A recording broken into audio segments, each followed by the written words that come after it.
अस्सलाम वालेकुम दोस्तों, मेरा नाम है लियो। मैं हमेशा की तरह मौजूद है दाऊद और आप देख रहे हैं जिस वक्त क्रिकेट लवर अली शो को बनता है। दोस्तों आप लोग से बात करने जा रहे हैं। बात करेंगे जी आज आपके साथ टॉप ग्रीन न्यूज का सेगमेंट आज आप लोगों से शेयर करेंगे। नंबर 1 पे आप लोग से बात करने जा रहे हैं जो हमारे पास अपडेट आ रही है वो अपडेट जी हमारे पास आ रही है फखर जमान के हवाले से। बहुत से लोग जो है पूछ रहे हैं लगातार फखर जमान को लेकर क्या वो रिटायरमेंट लेने जा रहे हैं, क्या अपडेट है वो आप लोग से शेयर करेंगे।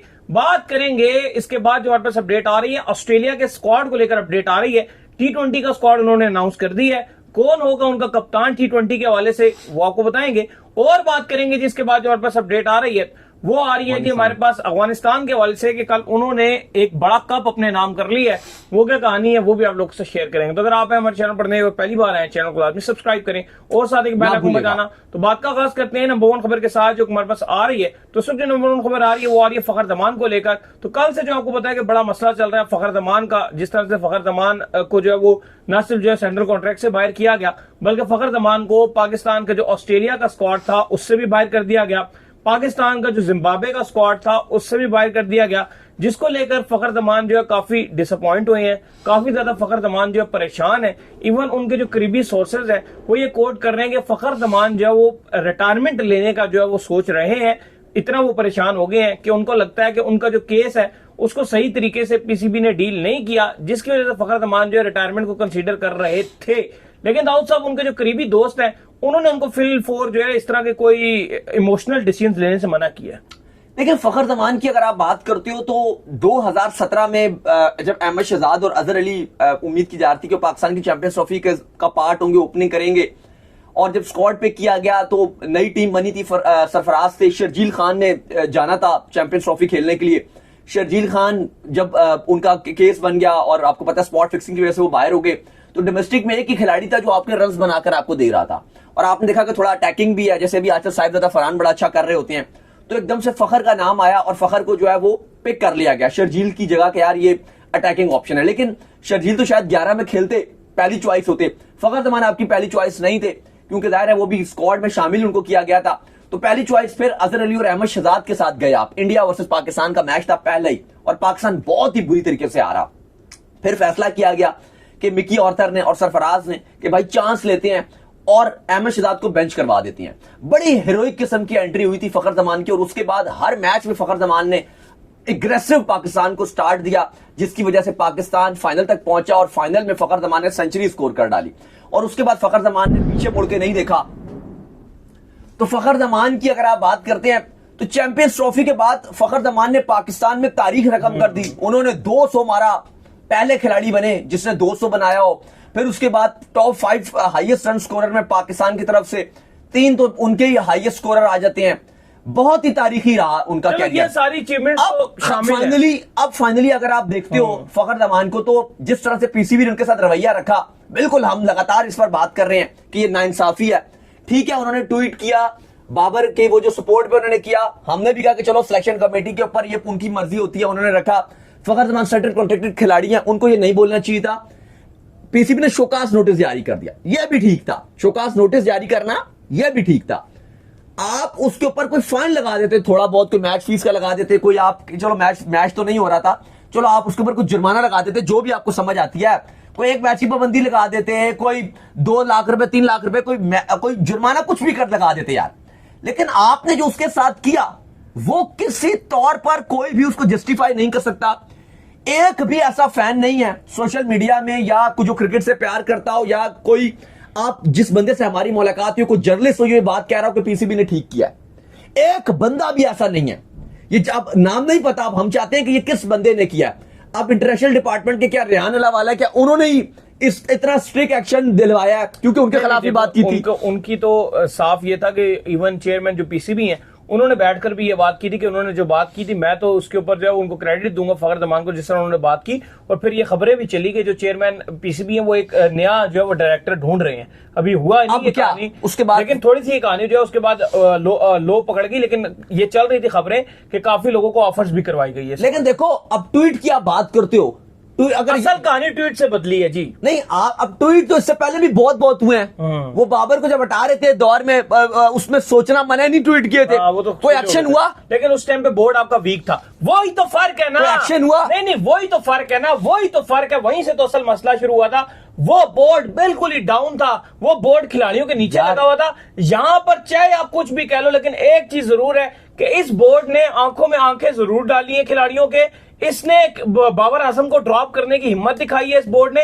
कहीं ना कहीं देखो गलती फखर जमान से भी हुई है, अगर हम जो मर्जी बोले, इतनी सजा डिजर्व करते हैं, ऐसी सजा नहीं, हमने क्या दिया, शोकास नोटिस जारी कर दिया, कॉन्ट्रैक्ट आपने खत्म कर दिया, ठीक है, उनको खेलने देना चाहिए। गलती तो हुई है फखर जमान से, नहीं तो माना है ना, हमने भी सब मान रहे हैं गलती हुई है। बात ये नहीं है कि गलती नहीं हुई, ये तो कोई भी नहीं कह रहा कि गलती नहीं हुई, गलती हुई है, सब ये बात कर रहे हैं। लेकिन हमने टीम से नहीं शोकास नोटिस जारी किया वो भी, लेकिन आप उसका कैरियर फारिग कर दो, ये कोई है कि एक ट्वीट की वजह से पूरा कैरियर फारिग हो जाए। लोग ये भी बातें कर रहे हैं कि बाबर आजम ने तो विराट कोहली तक के लिए उठकर जो ट्वीट कर दिया था कि ये जो चीजें हैं वो उनके लिए जो मसला हो रहा था, वे विराट कोहली जिस फॉर्म में नहीं थे, उन्होंने उनके लिए तक ट्वीट कर दिया था। तो अपने खिलाड़ी फखर जमान है, अब करते हैं ना आप ट्वीट, करते हैं, अब आप क्यों नहीं कर रहे ट्वीट, सपोर्ट करते बाबर आजम ट्वीट। अब बाकी देखो, अब खबर ये आ रही है कि फखर जमान क्योंकि ये नजर आ रहा है कि मुझे सेंट्रल कॉन्ट्रैक्ट भी नहीं दिया, प्लस मुझे ऑस्ट्रेलिया के दौरे पे भी नहीं रखा, प्लस अगर जिम्बाब्वे में भी भेज सकते थे कि चलो अगर फिटनेस इश्यूज कोई आ रहे थे,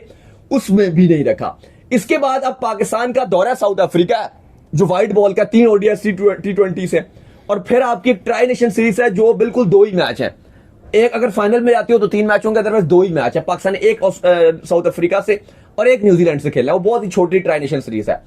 तो अगर फखर जमान को लग रहा है कि मुझे चैंपियंस ट्रॉफी में भी कंसीडर नहीं किया जाएगा, तो फिर मैं रिटायरमेंट ले लूं। और खबरें ये आ रही हैं कि बड़े उनके करीबी जो दोस्त अहबाब हैं, उन्होंने ये रिपोर्ट किया है कि फखर जमान रिटायरमेंट दे रहे हैं। अगले 1 से 2 दिन में फखर जमान की ऑफिशियली रिटायरमेंट आ जाएगी। लेकिन इस पर उनके करीबी लोगों ने उनको समझाया है कि अभी आप रिटायरमेंट ना दीजिए, अभी उन्होंने फैसला फिर इसको होल्ड करने, उनको एक मशवरा यह भी मिल रहा है कि आप वेट कर लो चैंपियंस ट्रॉफी तक का। अगर आपको चैंपियंस ट्रॉफी के स्क्वाड में नहीं रखा जाता तो आप खुद आकर रिटायरमेंट दें। देखो फिर उसके बाद 26 का वर्ल्ड कप भी है, T20। अभी तो ये भी कहा जा रहा है कि फखर जमान की मजीद 3 से 4 साल क्रिकेट बाकी है, 2027 तक जो है वो। लेकिन वो कह रहे हैं अगर चैंपियंस ट्रॉफी के स्क्वाड में नाम ना आया, वो तो फखर जमान तो यहां तक तैयार हैं कि वो कह रहे हैं कि मैं बस 1 से 2 दिन में रिटायरमेंट अनाउंस कर रहा हूं। नहीं, वो बड़ी गलत बात है। अगर आपका देखो पीसीबी ने गलत डिसीजन लिया, हमने बिल्कुल उनके ऊपर तनकीद की कि गलत डिसीजन है, फखर जमान को इस तरह से बाहर नहीं करना चाहिए था। लेकिन अगर फखर जमान भी इस तरह का कोई फैसला करेंगे तो हम बिल्कुल उस फैसले को सपोर्ट नहीं करेंगे, क्योंकि हम ये चाहते हैं at the end of the day हम सुलहमंद चाहते हैं। हम चाहते हैं कि रजामंदी से जो दोनों की सुलह होनी चाहिए और फखर जमान को आप टीम में शामिल करें ताकि फखर जमान हमें खेलते हुए दिखें। खैर इसके बाद जो अपडेट आ रही है, देखो अभी आप रुके ना, फखर जमान देखो, हकीकत अली साहब यह है कि आप फखर जमान जितना बड़ा स्टार प्लेयर है, जिस आप जो मर्जी कह लो, फलां स्टार है, आप मानो या ना मानो, इस टाइम पाकिस्तान में रियल जो स्टार है ना वो फखर जमान है। बैटिंग व्हाइट बॉल में T20 और ODI में जो मोस्ट इंपैक्टफुल प्लेयर है वो फखर ही है। ज्यादतियां सारी फखर के साथ हुई हैं, ओपनिंग आपने उसकी छीन ली, हल्का सा वो फॉर्म उसकी आती है, सबसे पहले आप फखर को ड्रॉप करते हो, उसकी पकड़ते हो। आपके उसने इतने रिकॉर्ड बनाए ओपनिंग में, ODI में अगर आप देखो फास्टेस्ट 1000 रन बनाने वाला खिलाड़ी बन गया, इतने उसके रिकॉर्ड रहे हैं। और उसके बाद आपने उसके साथ अगर आप इस तरह का बिहेवियर करोगे कि आप उसका पूरा कैरियर ही खराब कर दोगे। देखो वो हार्ट ब्रोकन तो है कि कोई उसको सपोर्ट नहीं मिल रहा, ना रिजवान कप्तान बने, ना उन्होंने उसको कोई सपोर्ट किया, रिजवान तो अपना भाई खुशी में है, ना किसी और ने उनको सपोर्ट किया। तो वो तो फिर ये सोच रहे होंगे कि यार जब मैंने बाबर के लिए सपोर्ट किया, ना बाबर ने सपोर्ट किया, रिजवान के लिए मैं इतना बोलता रहा, उसको डिफेंड करता रहा, हमेशा उसके लिए मैंने पॉजिटिव बात की। ओपनिंग मेरी रिजवान ने खा गया T20 में, मैंने कभी बात नहीं की मीडिया में, मैंने आके कहा ठीक है जी मैं 4 पे भी खेल लूंगा, मैंने कभी ऐसी बात नहीं की। अब वो कप्तान बना है, वो भी मेरे लिए कुछ नहीं बोल रहा, ना उसने मेरे लिए कुछ सिफारिश की कि भाई खैर है चेयरमैन साहब एक चांस दे दीजिए, आप आइंदा नहीं होगा, हम ये कर लेंगे वो कर लेंगे, ऐसा भी कुछ नहीं हुआ। सेंट्रल कॉन्ट्रैक्ट भी गया साल का, प्लस टीम से भी ड्रॉप हो गए।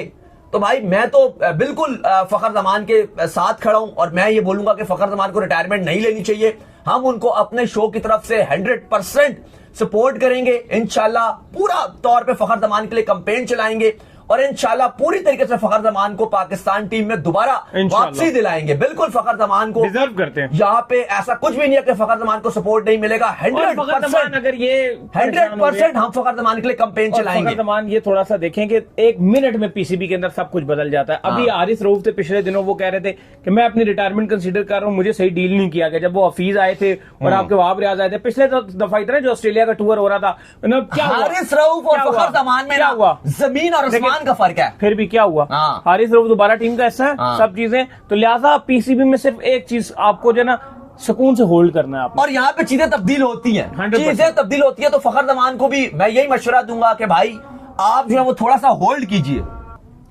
तो बहरहाल फखर जमान को भी इस पर सोचना चाहिए कि वो अभी इतनी जल्दी रिटायरमेंट कंसीडर ना करें, वेट करें। मोहम्मद आमिर वाला सीन ना हो, क्योंकि मोहम्मद आमिर ने भी फिर यही किया था, वो भी जज्बाती हो गए थे और बाद में फिर उन्होंने अपना ही नुकसान किया था। तो फखर जमान के अंदर अभी क्रिकेट बाकी है 2 से 3 साल, और अभी लगातार आपके 3 बैक टू बैक इवेंट्स हैं जो बड़े इवेंट्स हैं, जिनमें एक चैंपियंस ट्रॉफी है। आई होप के आकिब जावेद कंसीडर करेंगे फखर जमान को, बड़ा खिलाड़ी है, फिर एशिया कप है, फिर T20 वर्ल्ड कप है। दीगर प्लेयर्स को भी ये नसीहत है कि एक दूसरे के पीछे लग कर ऐसी हरकतें ना किया करें, फिर बाद में जब आप अकेले हो जाते हैं ना, तो फिर आपके लिए बात करने वाला कोई नहीं होता। फिर हम ही यहाँ बैठकर जो आपके लिए आवाजें उठा रहे होते हैं, आपके साथ खेलने वाले खिलाड़ी तक आपके लिए आवाज नहीं उठा सकते। इतनी बड़ी आपके लिए मुश्किल है ये चीज। आज कर देना, बाबर आजम ट्वीट नहीं करेगा कभी जिंदगी में, करे रिजवान कभी भी नहीं करेगा, तो ये बड़ी चीजें मुश्किल हो जाती हैं। खैर, इसके बाद जो अपडेट आ रही है वो आ रही है ऑस्ट्रेलिया के स्क्वाड के हवाले से, और अपडेट ये आ रही है कि ऑस्ट्रेलिया ने अपना T20 का जो स्क्वाड अनाउंस कर दिया है, और काफी प्लेयर्स को जो ऑस्ट्रेलिया ने रेस्ट दे दिया है। इवन इनके नए कप्तान थे मिचेल मार्श, उन तक को जो रेस्ट दिया गया है। रीजन ये बनी है कि जो इनकी ऑस्ट्रेलिया इंडिया के खिलाफ जो बॉर्डर गावस्कर सीरीज है उसके लिए इनको रेस्ट दिया गया, क्योंकि बहुत करीब करीब जो बॉर्डर गावस्कर सीरीज स्टार्ट हो जाएगी। तो इन्होंने कहा कि हमारे तमाम तर प्लेयर जो है ताजा तम होकर जो बॉर्डर गावस्कर सीरीज खेले, जिसकी वजह से कप्तान भी अनाउंस नहीं किया गया। और वो ये कहा जा रहा है कि जैसे ही सीरीज करीब आएगी तो हम कप्तान अनाउंस कर देंगे। कुछ नाम इसमें जो है ज़ेरे गौर भी है, जैसे मैक्सवेल जो है वो बड़े स्ट्रॉन्ग कैंडिडेट है इस हवाले से। देखिए, ऑस्ट्रेलिया ने अपना सुबह T20 स्क्वाड अनाउंस किया है, यंगस्टर्स काफी सारे डाले में हैं। जैसे इन्होंने कहा कि बॉर्डर गावस्कर ट्रॉफी है, तो जो मेन बड़े खिलाड़ी हैं उनको तो आराम करवाया गया। और T20 में पाकिस्तान ने भी अपने यंगस्टर्स को काफी सारे चांस दिए है। तो T20 अभी कुछ है भी नहीं, अब अगला इवेंट 26 में है, तो सारी टीम्स चाहती है कि अपने यंगस्टर्स को चांस दिया जाए। स्क्वाड ऑस्ट्रेलिया ने अनाउंस कर दिया है, कप्तान अनाउंस नहीं किया। शॉन एबट होंगे, जेवियर बार्टलेट होंगे, कोपर हैं, Tim David, Nathan Ellis, Jake Fraser McGurk, Aaron Hardie, Josh Inglis, Spencer Johnson, Glenn Maxwell, Matthew Short, Stoinis और जेम्पा। कप्तानी के लिए अब नाम आ रहा है कि भाई कप्तान कौन होंगे। 2 नाम ज्यादा हाईलाइटेड है, ज्यादा चांसेस ग्लेन मैक्सवेल के नजर आ रहे हैं। स्टॉइनिस का भी नाम कहा जा रहा है कि वो भी रिकमेंडेशन पे है, लेकिन इन 2 के अलावा मुश्किल लग रहा है। शायद कुछ लोग मैथ्यू शॉर्ट का नाम ले रहे हैं, लेकिन मुझे मुश्किल लग रहा है। नाम जो है वो हॉट फेवरेट ग्लेन मैक्सवेल है, और उनके बाद स्टॉइनिस का नाम आ रहा है कि वो कप्तानी के लिए कंसीडर किए जा सकते हैं। खैर जी, इसके बाद जो हमारे पास अपडेट आ रही है वो आ रही है अफगानिस्तान के हवाले से, और अपडेट ये आ रही है कि अफगानिस्तान ने कल जो इमर्जिंग एशिया कप के अंदर श्रीलंका को हराकर जो अपने नाम इमर्जिंग एशिया कप कर लिया। ये श्रीलंका वही टीम है जो कि पाकिस्तान जिससे जो है वो हार कर बाहर हुआ था। अफगानिस्तान ने तो इनकी कोई एक चलने भी नहीं दी भाई, परे मारा उठा के। देखिए, बिल्कुल अफगानिस्तान इमर्जिंग एशिया कप जीत गया। हम उम्मीद लगा रहे थे कि पाकिस्तान इंडिया का फाइनल होगा, शायद पाकिस्तान जीत जाएगा, ये एक अच्छा मैच होगा इंडिया वर्सेस पाकिस्तान। दोनों ही टीमें आगे नहीं जा सकी, दोनों सेमीफाइनल में हार गई। पाकिस्तान जो श्रीलंका से हार गया, इंडिया अफगानिस्तान से हार गया। और श्रीलंका और अफगानिस्तान का जो फाइनल खेला गया कल, 133 रन बोर्ड पे लगाए थे श्रीलंका ने, 7 विकेट नुकसान पे बड़ी जबरदस्त किस्म की बॉलिंग देखने को मिली हमें अफगानिस्तान की तरफ से, और फिर 18 ओवर्स में टारगेट चेस कर लिया।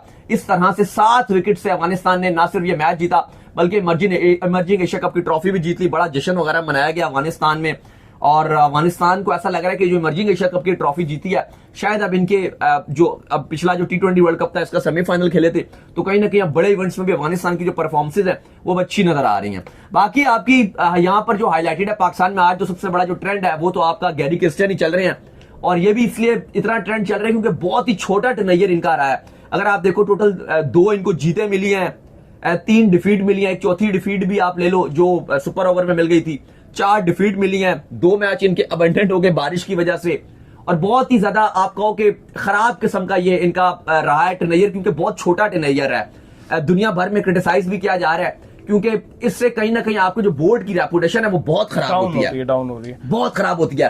क्योंकि जो आपके ये गैरी क्रिस्टियन है, ये हाई प्रोफाइल कोच है, उनके पास अचीवमेंट भी है, जो डिसीजंस होते हैं वही आपको फिर बाद में हाँ, और जो आप इतनी जल्दी जल्दी आपने चीजें चेंज किया, इससे सबसे बड़ा जो आपको नुकसान होगा नली, वो ये होगा कि फ्यूचर में अगर आप, क्योंकि अभी भी जो आपने गैरी क्रिस्टियन और गिलेस्पी कोच लगाया है ना, ये बहुत मेहनत के बाद लगाया है, क्योंकि कोई भी जो बड़े नाम थे वो आपकी कोचिंग करने को तैयार नहीं थे। आपने लेंगर से भी राब्ता किया, आपने और भी बड़े बड़े साइमन कैटिस से भी राब्ता किया, आपने और भी बड़े नामों से राब्ता किया, सब ने मना कर दिया था। और अब तो लीगों का दौर है, सारे लोग ये चाहते हैं कि हम फ्रेंचाइज लीग्स में कोचिंग करें और अच्छे पैसे बना लें, तो बड़ा मुश्किल होता है कि आप एक फॉरेन कोच को इन्वॉल्व करें। तो बड़ी मुश्किलों के बाद पीसीबी ने मेहनत के बाद इनको लाया था, लेकिन जिस तरह से जो भी मामलात हुए, ठीक है, पीसीबी का अलग मौकफ था, इनका अपना अलग मौकफ है। पीसीबी का मौकफ था इन्होंने कमिटमेंट्स पूरी नहीं की, इनका मौकफ था जी मुझे पूरे मेरी बातें नहीं मानी गई, मुझे अथॉरिटी मेरे से ले ली गई। लेकिन एट द एंड नुकसान जो वो पीसीबी का हुआ है। चलिए, उम्मीद करते हैं आज हमारे शो आपका आएगा पसंद। आप वीडियो को लाइक कीजिए, हमारे चैनल को सब्सक्राइब कीजिए, साथ लेकर बेल आइकन को बजाइए और एक और काम कर लीजिए, और वो ये कर लीजिए कि आप जो है इंस्टाग्राम के ऊपर जाइए, इनको इंस्टाग्राम पे मुझे फॉलो कर लीजिए, वहां पे मैं मौजूद हूं, दाऊद क्रिकेट के नाम से। अगर आपको कोई सवाल हो तो भेजिएगा, उनको भी फॉलो कीजिए। ऑफिशियल के नाम से लिंक डिस्क्रिप्शन में मौजूद है, जाइए फॉलो कीजिए। अल्लाह हाफिज, बाबा ख्याल रखिएगा अपना।